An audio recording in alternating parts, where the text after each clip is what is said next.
Thank you.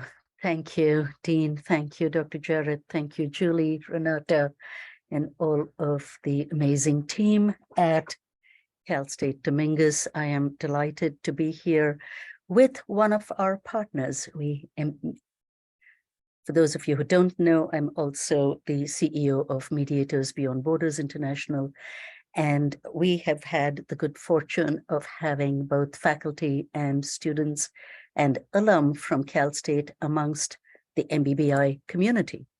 So this goes back actually about 15 years. And so I am delighted and am actually feeling like I really missed out on the last 12 conferences, Dr. Jarrett. If you have videos, I want those. This is an amazing community. Thank you. And I'm delighted to be here. So thank you for the invitation and for all of you who are here today. So how many of you, just raise your hand, use the reaction button. Have you heard of the Trust Network at all? Okay, I see a few, 1, 2, 3, 4, and many of you who are off screen, a few thumbs up. Okay. So Renata says, this is the best kept secret, and the fact that it's the best kept secret is a huge, big problem when you are trying to stand up an early warning, early response platform. I think you'll agree with me on that. So that's another reason I'm delighted to share some information about the Trust Network and its purpose. I do want to set the context, though, a little bit and make sure that what I'm talking about, make sure I communicate that what I'm talking about is with recognition of the larger context in which we operate. And so I just want to make sure that I'm getting some sense of not just who is in the room, but your sense of the world today. So if, Julie, you wouldn't mind putting up the link for the first question, I would love to get some sense from all of you with a very quick Mentimeter login, if you can. The link should be in the chat, and the prompt it should take you to.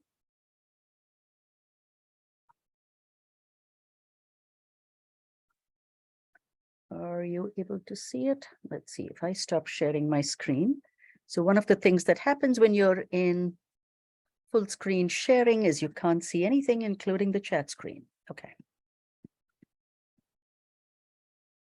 Great. So you all have the link.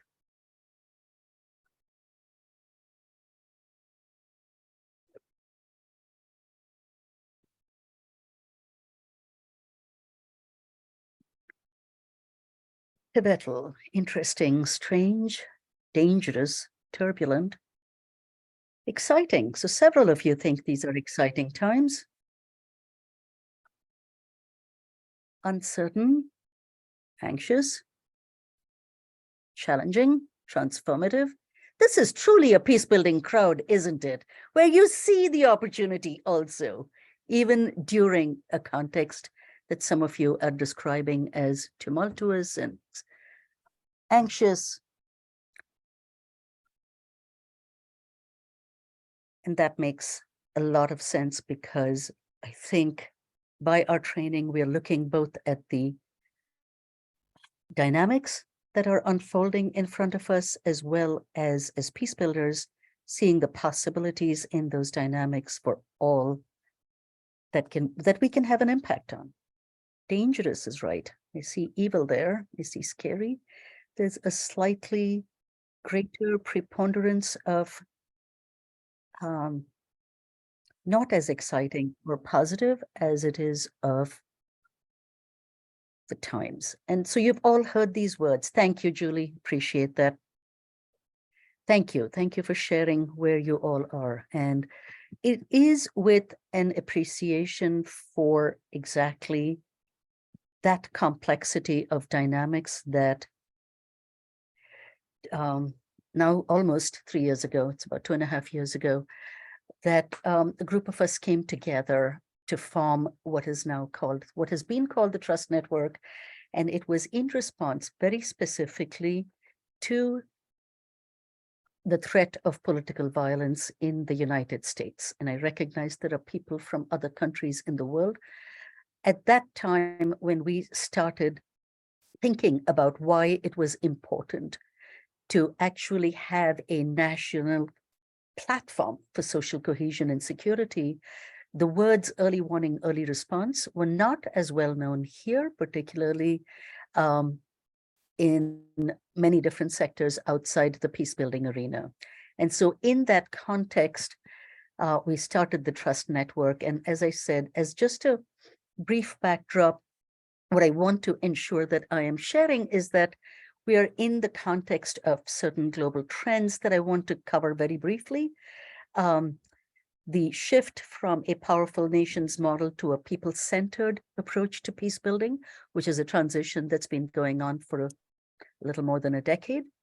The importance of preparing for enhanced public engagement in the promotion of peace and of democracy. I think for too long, we've talked a lot about elections and much less about all the other processes that our work in the peace building arena for the last 30 years has generated, developed, thanks to the research and academic work of many of you in this space today. And then I think one question that I've just taken to asking all the time is, how do we make this intergenerational? How do we keep in mind the fact that we have to constantly be making space for multi-generational approaches? So in general, when I think about these trends, I think about the tussle in some ways between the structures of the last 70 years, and by that I mean those after the end of the Second World War, and the growing capacity of people-powered, people-centered movements across the globe. And the structures that I'm referring to are largely the multilateral organizations that were established after that. You will recognize many of these, as well as the regional organizations. And as you know, there has been quite some emphasis on moving to regional organizations, with more and more voices speaking to local peace building. But I think of this as a tussle, partly because there's still the sense that the multilateral organizations that are global are critical, and there is no doubt that many of them are. There is also good, healthy, constructive criticism of their origins and who they serve, how they serve the purpose they were designed for. So just touching briefly on some of the global trends that I think contribute to this context, not just in the US, but globally.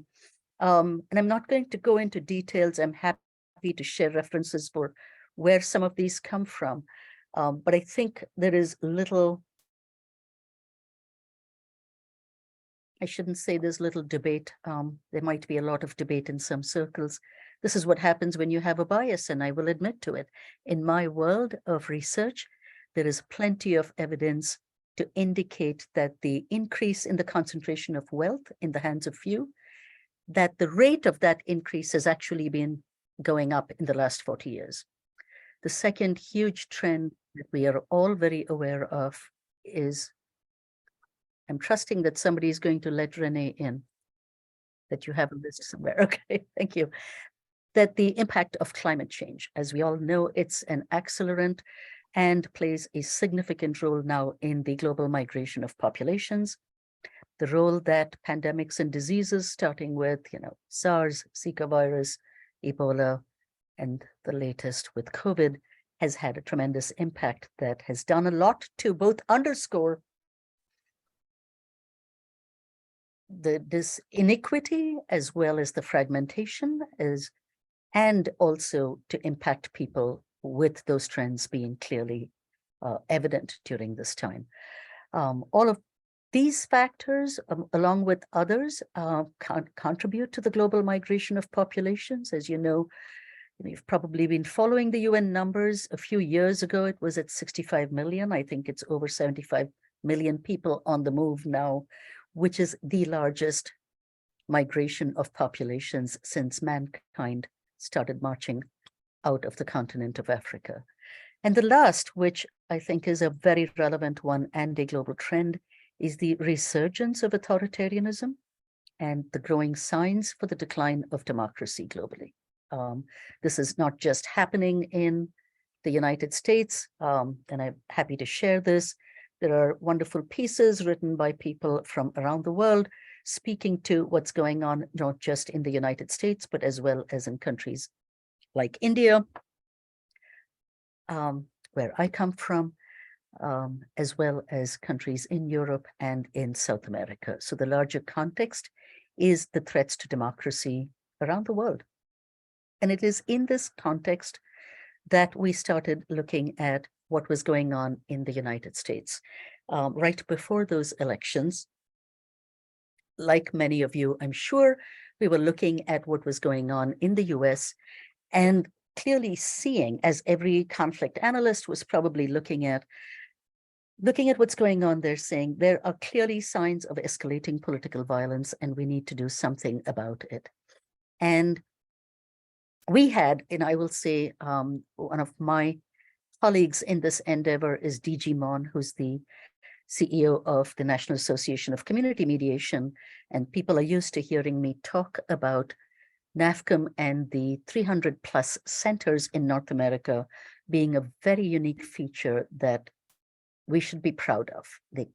And so DG and I had been talking to groups of people for the previous years about preparing, as we were watching the signs of the mistrust of institutions, the increase in political violence, the increase in hate crimes, that all of these were really escalating at a much more significant rate.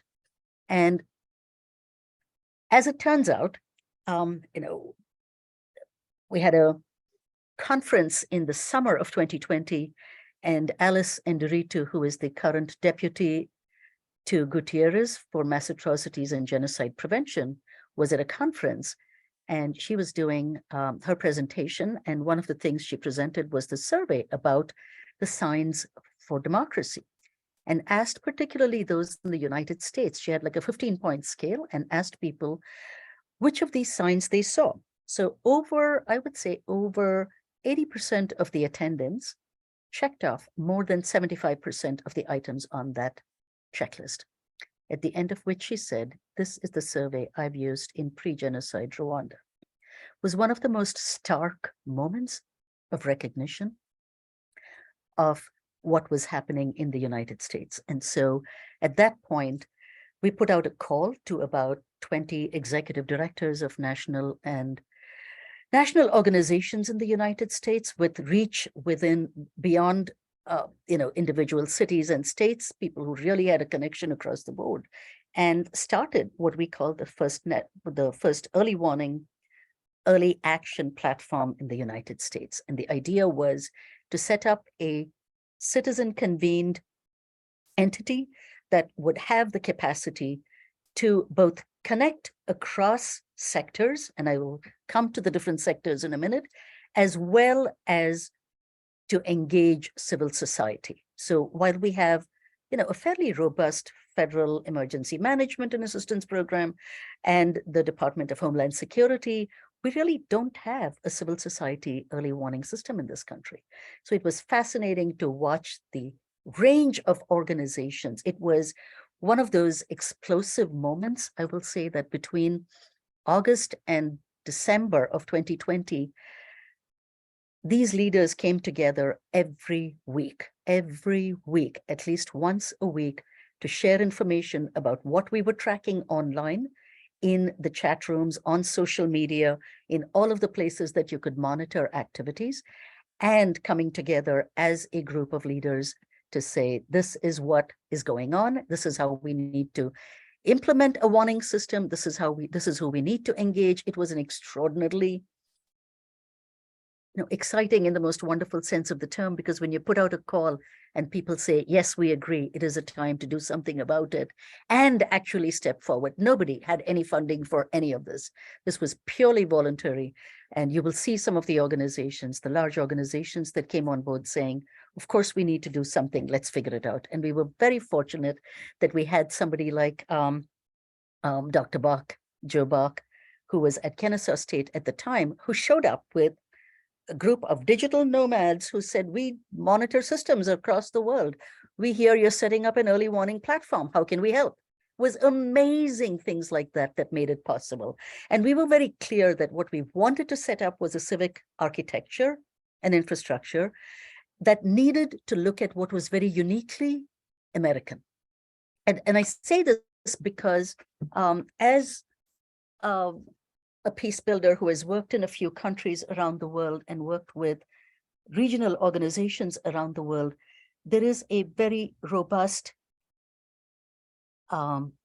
social justice sector, structural reform actors, as well as legal actors in this country.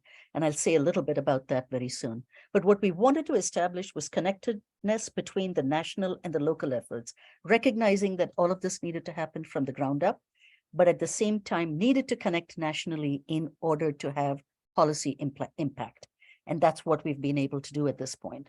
So setting up this national infrastructure, which in another country in the world, we might have called for peace building, we very deliberately called it social cohesion and security after testing peace building around the country. Peace building as a term works in Kenya, does not work in Kansas. We are not a country at war is the response we often get. And so we don't need peace building here. What we need is security. We need people to be able to talk to each other. We need social cohesion. And so based on what we recognized would be acceptable and resonate with people across the country, came up with that. And the four sectors that I'm talking here is this, and this is, some of you might recognize Veronique Dudoué's original conflict transformation that was at the intersection of peace building and civil resistance. And so I spoke with her in November as I met her in Cambodia and shared how we had expanded her notion of transformation for the United States to include these others. And she was fascinated by it and is waiting to hear updates. But what the four sectors that I referred to here are all of the peace builders who are also called bridges. The bridging movement in this country has grown tremendously in the last 5 years.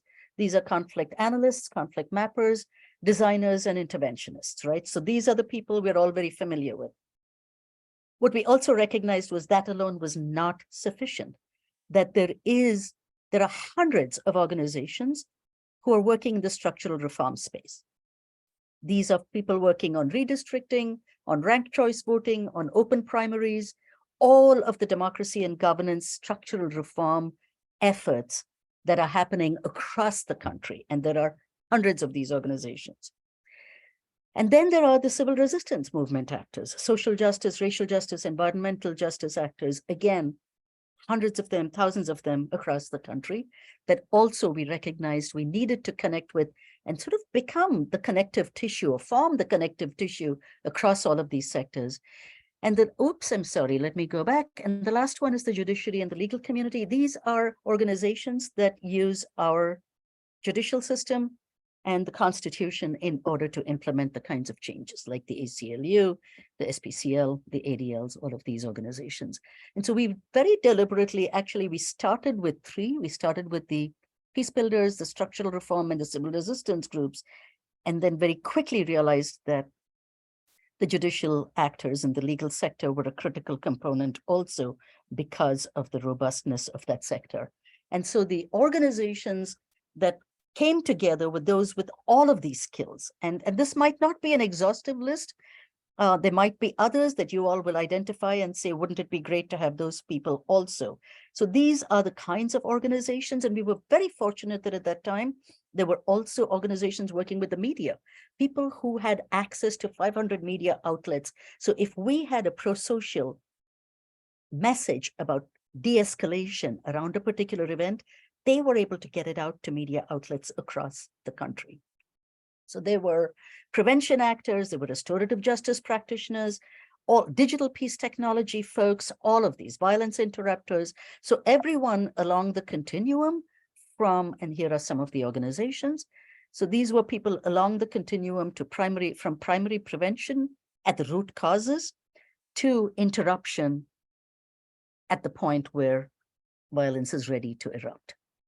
And so what we have set up is really with the idea that we can prevent the escalation, but as peace builders, what we know is that if we do not address the root causes of the tensions that we are seeing in this country, we're going to see the repetition of this. That's what we do. We're systemic actors. We address the root causes. And so having people with the capacity to intervene at these various levels was really important. And so this was our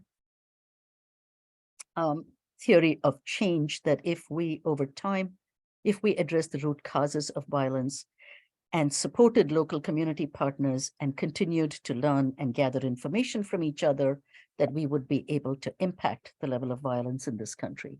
So that was for the infrastructure piece. What I want to spend just a couple of minutes talking about is the kind of data that we then started to find in the monitoring systems. We started to look at aggregating data. We started initially with just social media monitoring. That was the low cost way of doing it. We didn't have the resources to do a whole lot more. And so we set up a Slack channel, asked people to join it.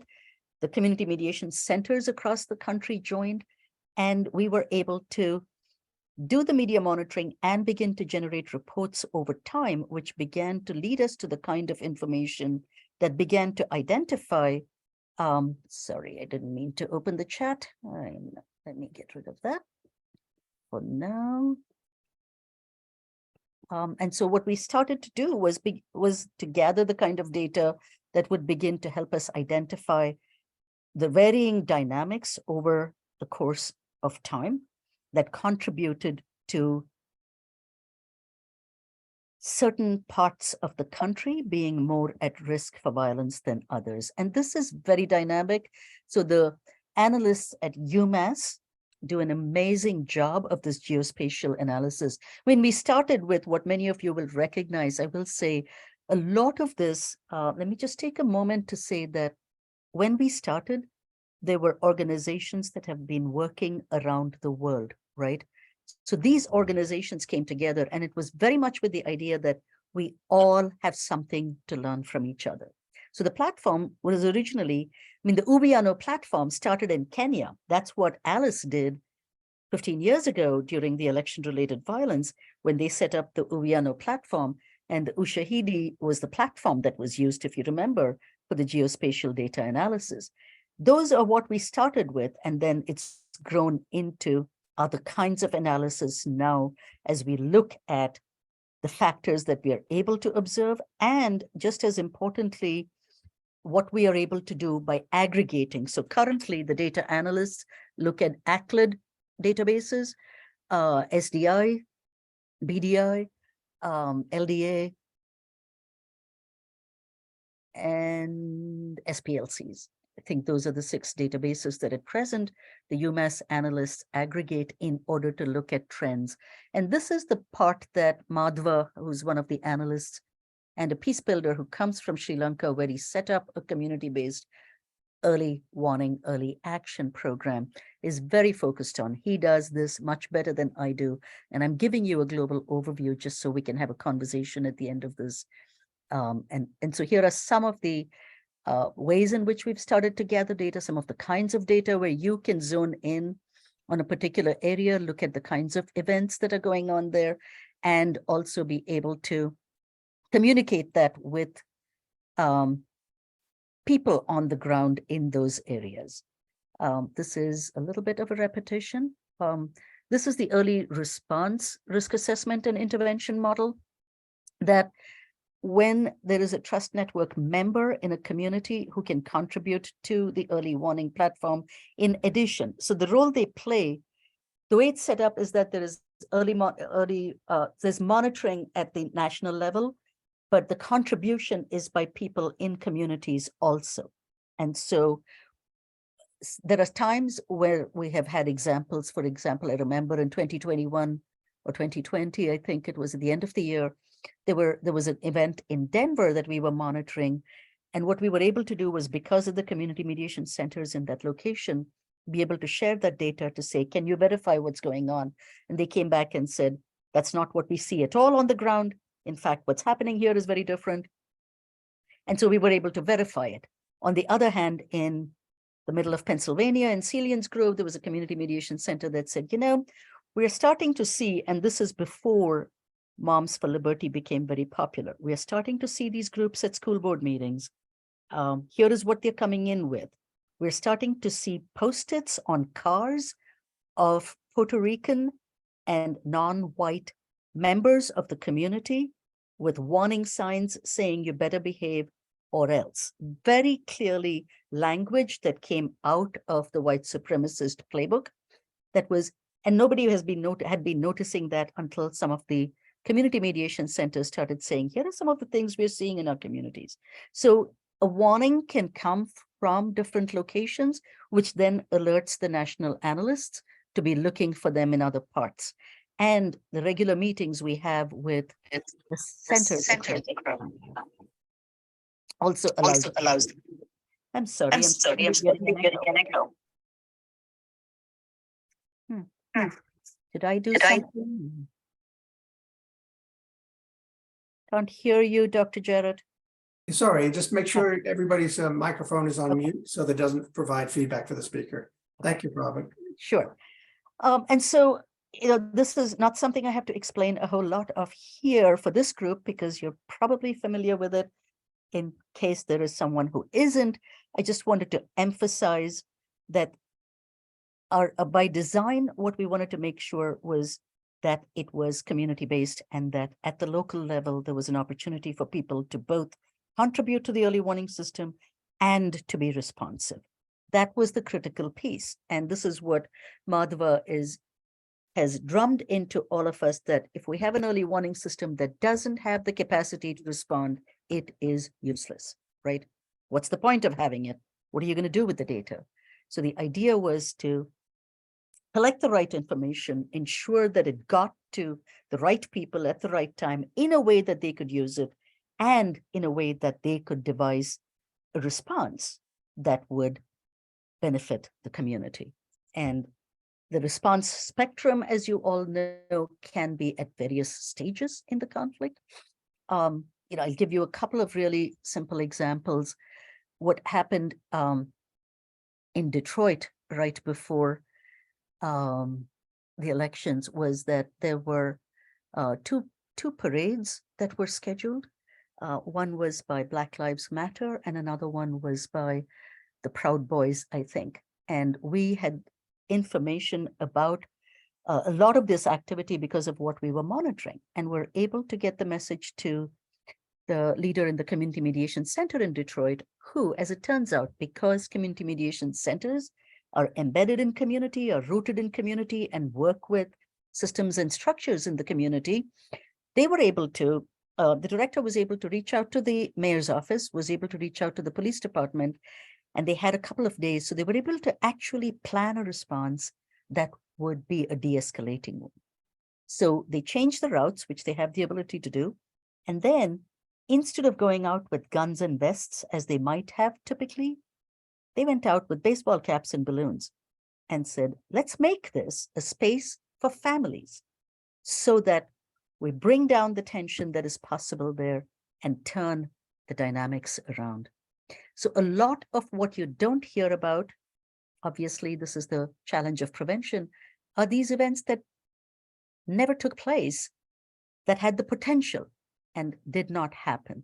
The Floyd trial and the aftermath of that, when people look at the fact that there were no riots there, what the network of peace builders in that community will say is, we provided spaces for people to talk about their experiences. And so they didn't need to go out into the streets. Their voices were heard. We cared about it enough to anticipate it and to plan for it. So those are just some of the examples of the kinds of things that were made possible. And our sense was that, we really needed to have in this country, the opportunity for people to participate in an early warning platform that would ultimately allow us to expand it all over the country. And it's in still very early stages. We do feel very strongly that it needs to be focused on local convening centers And so I will ask all of you who are living in the United States that if you are concerned about the rise of politically motivated violence, that you look up the Trust Network, join the Trust Network, and here's a whole lot you can do. You can become a media monitor, you can be field monitors, you can be interveners. And yes, we need to continue to raise funds, and you can be organizational partners.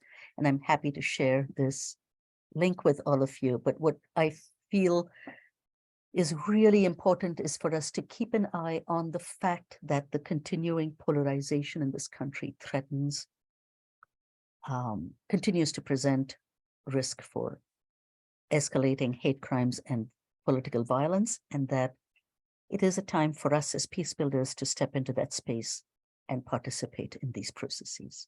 So, thank you very much. I went on for a little bit longer than I wanted to. That's great. Happy Thank you. to have a discussion, answer questions.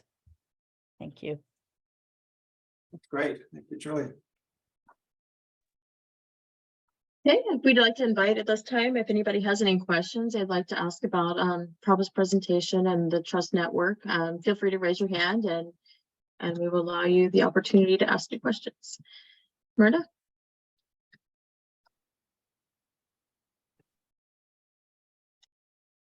Unmute. I'm sorry, it took me a minute. Can you hear me? Yeah, Yes, go ahead. Okay, go ahead, I Mary. apologize. Takes me a while on this new equipment.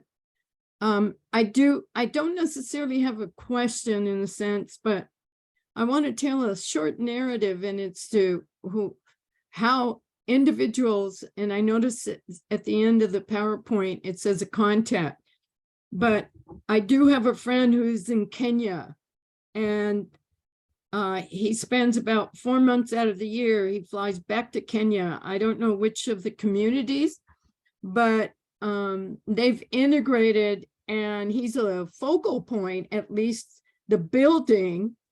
They created a hospital, and a lot of people go to that hospital. And I think it would be a great avenue, certainly the connectedness to the other communities in the area, because I think they've got 28 surrounding communities that come to that hospital. And it would be a good point in which they could actually filter some of the information you're discussing now to prevent disputes. You can actually prevent the dispute. Absolutely, Murta, you're so right. What Kenya has done is actually develop the district peace committees. And so they have peace committees in all of their counties. It used to be the district, now their counties. You're absolutely right. And they have regular meetings where the community comes together to talk about what's going on, to share this kind of information and take preventive action. Exactly. And how do I get that contact information to him? When you say contact for the Trust Network? Yes. I mean, does he have to be part of the Trust Network, or can somebody contact him so that his visit, he spends like 4 months out of the year back at the hospital. So they can contact him when he's there, or do they contact him previous to that so they can make arrangements to build a group out of the hospital? Sure. Yes. Yeah. And what Julie is saying is that she can make sure that people are connected on how to reach the Trust Network. Exactly. Email. Right. Absolutely. Yeah. Great. We've got other questions to move on to too here. So that's great. Thank you, Myrta. I think Mauricio's got his hand up. Hi. First, someone else. Sorry. Thank you so much for this presentation. I'm just learning about the Trust Network for the first time. And I'm a student researcher at SIS, the School of National Service. My focus is actually domestic violence prevention. So ironically, 2.5 years ago, I created building blocks for research for this very similar concept. I'm so glad to hear that this has been happening. I'm now learning from other groups across the country that this is happening. And my focus, I'm gonna ask the question, sorry, my focus is more on truth and reconciliation building as well, because that's something that's really needs development in the United States. And like you mentioned, Before, Prabha, like a lot of people here are afraid to talk about or discuss truth reconciliation in the sense that hasn't been a civil war. I say quite the contrary. I think we've been at a slow war for hundreds of years in the United States, both racially and in many other vulnerable communities. So this is excellent work. And so my first question was the work that's been done by UMass, which was some of the research I was trying to do, but it's very complicated and requires a lot of technical skill. That data finding of where the hotspots were, that was very interesting to me. Is that available via the Trust Network or to the public for research? Yes. If so, I'd love to talk to you more about that. My second question is in what I've been wanting to build or understand, and I'm very happy again that this is happening, is not just the prevention aspect, which is absolutely necessary, the idea of interrupters, which we've been doing in gangs, societies, and cities for decades now, and has seen a lot of progress, but we're not doing it everywhere and for every situation, especially these kinds of recent domestic violence situations where you have political polarized groups coming at each other, or the police versus a community. So prevention is so important, 100%. I'm curious also, does the Trust Network, or there are any other organizations that are also working on what happens post-conflict? Because so far I've noticed the United States and federal government efforts are not really focused on what happens after an event. They're not there to support the victims or the communities that have already had these issues and to build some sort of reconciliation mode in order to make sure that violence doesn't happen again. And again, I understand with a lot of the shootings going on, some of that's harder to do because you have people coming from other states, or you have these lone wolves, if you will, although they're not technically lone wolves. But I notice a lot of communities don't seem to get that federal or support yet. When something happens, it's sort of like once the cameras go away, you know, it disappears. So I'm just curious, does the Trust Network have interest in that, or do you know of other groups that have that capacity? Yeah, Thank you. absolutely. Thank you. You've touched on a couple of things that I will highlight. And the first is that all of that data is available on the Trust Network website. Every report that we publish, every analysis, I mean, the whole point is to spread it out as much as possible. So I would encourage you all to look at the website, to look at the resource library, which includes the reports over time, including any materials that you might want to use that are about early warning, early response platforms. The second is, I could not agree more, Maurizio, that this is a country that, depending on who you speak with, has been experiencing, what is it, every year about as many people as died in the towers die in our cities every year. These are primarily Black children and adults. And that, if that is not a war, I don't know what is. So it really depends on who you ask about whether we have been at war. And people will say, you know, we now have polarization. And again, my friends and colleagues will say, describe a time to me when there wasn't polarization. Is it polarization when it affects the majority white population now in a way that it hasn't before? I'm putting it very bluntly, and I know I'm on record. So I think these are factors we have to really be able to look at. And I think of our job as peace builders is exactly that, to introduce nuance and complexity. Enough of this binary black and white, red and blue nonsense. We know that systems are far more complex than that. And I think it's our responsibility to introduce those nuances. As for whether post-conflict, you know, some of my colleagues 2 years ago at another international gathering said, given that the United States has more weapons than people, isn't it, is it possible to have any change without disarmament? That's the term they used. And they said, you know, in most of the countries, we would talk about disarmament. You need to remove the weapons from the hands of the people. You have 300 million guns floating around in this country. That's more guns per capita than any other country in the world, except 3, I think. And I'm sure somebody here will tell us which ones they are. So if you don't begin with disarmament, how do you get to the other side of it, is the question. Fortunately, the community mediation centers are really well equipped. This is what they do. many of the community mediation centers, because they are embedded in community, are able to address what happens after some of these events take place. So what happens is that the Civil Rights Act, which supported the formation of the National Community Mediation, of the Community Mediation Centers, it's embedded in law. It comes out of the Civil Rights Act. They used to be called Justice Centers, which I think is a wonderful term for them. And there is a federal government response as well as a community response. So the federal government's CRS is the term, community response. What is CRS? Who remembers what CRS stands for? Community, it's community Relations relations. Services. Thank you, Community Relations Services. So CRS does respond, and CRS's response is supposed to be based on a request from the community. And so they do come in, but when they work in partnership, what I see is the potential for that community-based work to continue after the federal government is gone, right? So they don't stay for an extended period of time, they stay for a period of time after events. But if they are partnering with the community mediation centers, as well as the social racial justice actors. So when I showed you those 4 circles, the reason for the social racial justice actors is there's a huge movement, as you all know, with hundreds of organizations looking at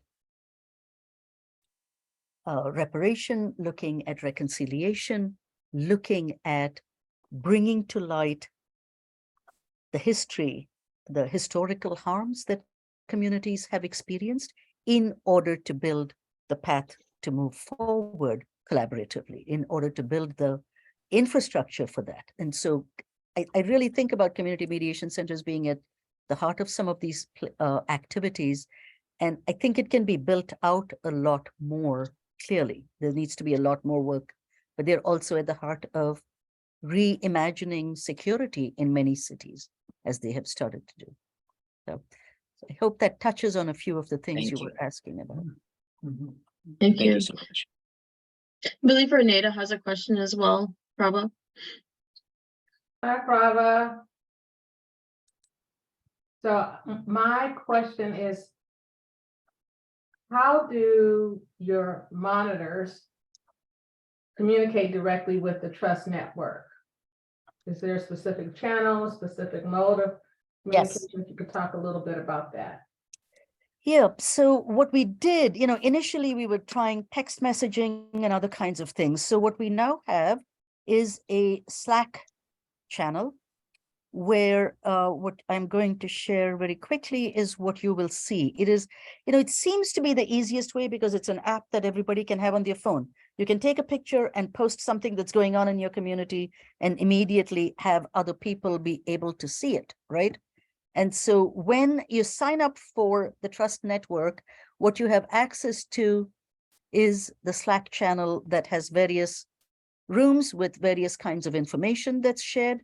So all of the monitoring is posted as often as possible. Some of these are news reports, but some of these are analysis, right? So if there's something going on in a particular part of the country, it's posted there.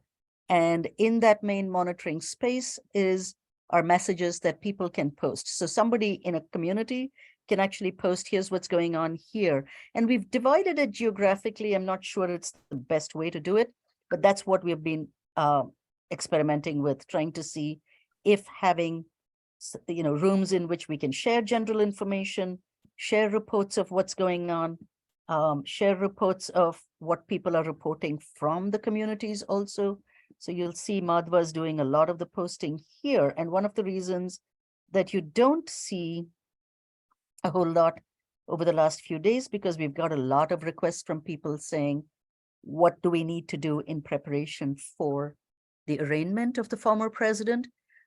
Because it is something that's so heavily monitored by the FBI also, we haven't had to do much more, but what we are anticipating is actually holding a meeting at the later part of this week and bringing some of the leaders together to say, here are the times and places in which we anticipate the difficulties, because there's been a lot of monitoring of the social media chat rooms, and the current sense is that this is not the time to protest. So the supporters of the former president at this point are stepping back, knowing that there's a lot of monitoring and that this might actually be, the perception is this might be a trap. And so they're not taking to the streets, as it were. So the Slack channel, Renata, is the primary way to communicate with everyone. I think it can use some improvement. I'm not sure if we are most effective there, but we're open to suggestions. And the reason that you need to register is the Trust Network Manager screens everyone so that we know that you belong to an organization or coming from, we have some references to ensure that it's real people, just given how many bots there are online. Mary has a question. Yes, Mary? Hi, thank you. Thank you for your presentation. I'm curious how cooperative or interested local law enforcement are, or national law enforcement.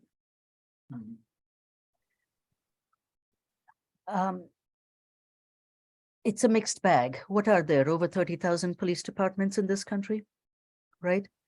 And they are as different as each community. They run differently. There isn't any federal standard for local police departments in this country.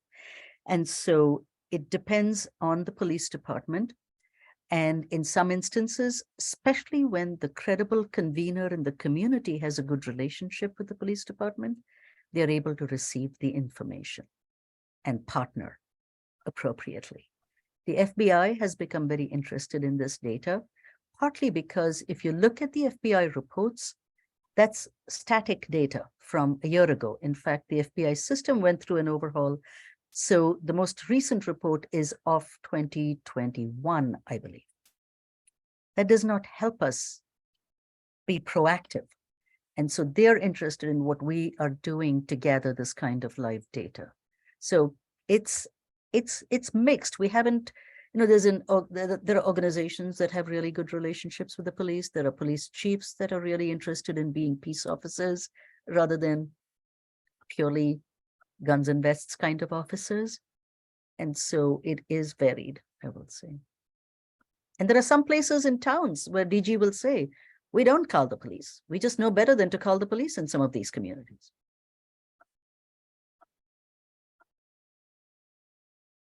I will say what is chilling is that there are many parts of the country. We're in the process of working on 2 grants in Pennsylvania and Michigan. And Pennsylvania, as you know, I come from the state that seems to have these ignominious claims to fame. The most white supremacist groups are in many different parts of Pennsylvania. And so white supremacist activity is very prevalent here. And many of the county commissioners are concerned about being a part of a grant that uses terms like domestic terrorism or violent extremism, despite the fact that that's what's happening in these communities. So it's chilling to think local leaders are concerned about it. I think Ralphia had a question too there. Ralphia? Thank you. Thank you very much, Prabha, for giving us insightful knowledge about peace building and conflict prevention. I just wanted to ask a question that how do the Trust Network engage local communities in referring to the, how do the Trust Network spread the very notion of peace building and peace education in a local community, and how do you engage the local authorities, like the government authorities, like the volunteers, like the stuff like that. So this was my question. Am I audible? Do Yeah. you hear Let me make properly? sure I understood you, Rafia. Are you asking how we engage all of the local community actors? Yeah, and Okay. and also the government authorities, are they collaborating with the Trust Network to So to a large extent, if you look at the Trust Network website, you'll see the list of convening centers, and they are amazing. They do amazing work in their communities. And I would say they are at the heart of connection to local community. So some of them are well-staffed, have 20 to 30 people on staff and have the budgets to match that. Some of the community centers have an executive director and 30 volunteers. Some of them are small, some of them are big. Our hope is that through the grants over the last couple of years, we have seeded more community centers so that they can become the credible conveners. And the reason I will tell you that mediation centers have a better chance of being a credible convener is because they're used to bringing people across different ideologies, across political spectrum, across the divides, right? That's what we do. We're not advocates.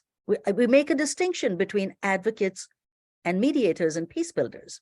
So when you're convening spaces where all voices can be heard, the credibility of the local center matters. And many of them have the connections that you're talking about, and many of them need additional resources. They are tremendously under-resourced. And you're right, Guy, that they were justice centers. Some of them were called community boards, I think, also. And there's a history to them. And it varies. I think of them as being the bones of something that can be built out, because there's nothing else that has that kind of a reach and that has that kind of potential. So. Prabha, we've got 5 more minutes until breakout rooms. If you want to take one more question. Sure, glad to. Rafia has a question, I think, a follow-up. I think she's saying yes. She got it. Okay. Can I ask a question just quick? Does anybody else want to ask a question? I should throw it out there quickly. Anybody else want to jump in and ask a question?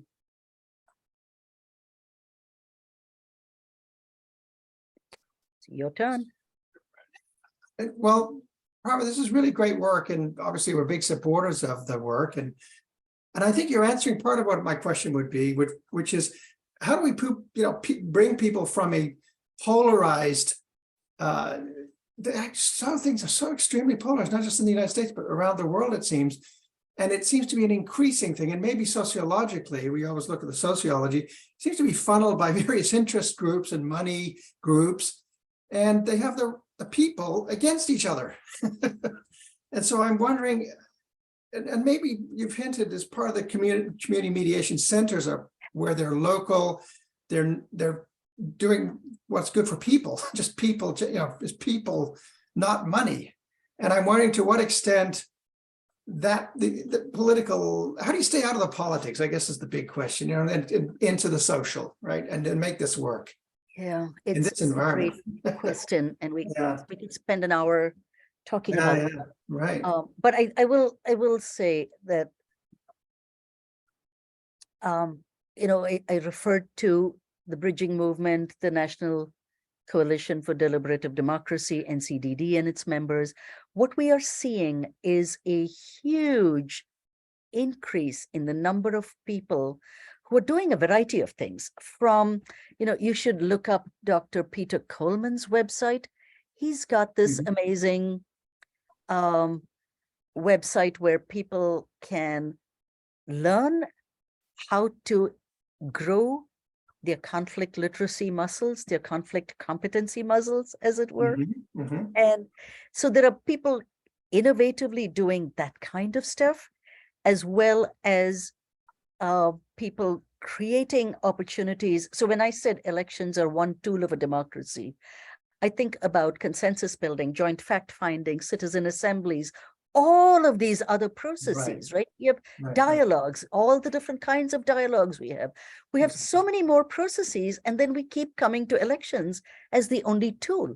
And I think of local decision-making really being facilitated. I mean, what if each one of us went to our school boards and said, can we help you have a better meeting? What good does it do for every citizen to stand for 2 minutes and speak their mind? They get angry, they vent, they finish, the board goes on with its business. How about if tomorrow you convened a gathering for this community where people actually got to speak to what they wanted and actually solve these problems together? Right. We can do that. We have these skills, right? And so what we're finding is more and more people are beginning to engage communities around these issues and saying, let's build our conflict literacy, let's build our conflict competency. I think that needs to happen hugely. And to speak about peace educators, if we want to take an intergenerational view, our children should be learning these skills every day. Exactly. Right. So as we do that, We're giving them the capacity to have the conversations that we as adults couldn't. I mean, I used to teach at an undergraduate program at Washington and Jefferson College. And this was during the last elections, the 2016 elections. And we had dialogues around immigration. We had dialogues around gun safety. And at the end of that, the students said, if we can have these conversations, why can't the rest of the country? Mhm. What they were speaking to was, you gave us the skills to have these conversations and listen to each other. Maybe that's what we need to do in the rest of the country. Again, I don't mean to make any of this simplistic. Technology plays a huge role. The polarization is increased by the algorithms that are built into our social media. Exactly. So that's another whole topic. So I think all of those factors, Dr. Jarrett, contribute. And the good news is that people are doing this work now and recognizing. So the networks are increasing. Exactly. Yes. And that for me is signs of optimism.